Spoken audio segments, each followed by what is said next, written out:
Panguva ino vanhu voti kanyika kedu kanonakidza vari kuona kuti the regime haisizodzokera kumashure.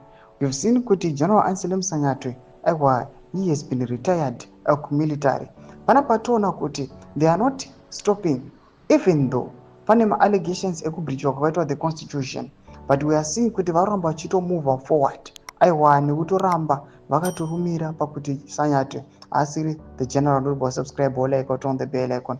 Tinoona kuti kozwa inoposta this picture amuri kuona aiwa General Philip Varosvanda panguva ino vachiappointa nekupa mabadges to the new promoted General Emmanuel Matatu vanobuda kunyora vachiti Commander of the Zimbabwe Defense Forces General Philip Varosvanda conferred new badges of rank to the newly promoted Commander of the Zimbabwe National Army Lieutenant General Emmanuel Matatu during an investiture ceremony at Defense Headquarters in Harare, Zimbabwe. Domashoko ari kuuya panapa vanhu avari kuona kuti aiwa the regime panapa haisi kana kutomboita backwards forward ever.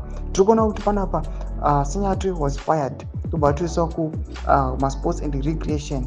Tiri kuona kuti pamwe vanhu vaimbofunga kuti pamwe the regime vachiona as if maybe they've breached the constitution vachamborevesa mastatements avo, but people to their surprise vatoona kuti mabadges ana General Matatu vakapromotwa ava kutoisiwa nana Valerius Vanda, which means these guys vari kuita they've got confidence nezvavari kuita, but at the same time ndozvatiri kuona kuti mavoices akaita sana Blessed Geza ndozvaari kuramba achiti isusu we do not want people who go against the constitution, the people who support cronyism and corruption, and the people who want kuita zvinhu zvingadiwi nemacitizens.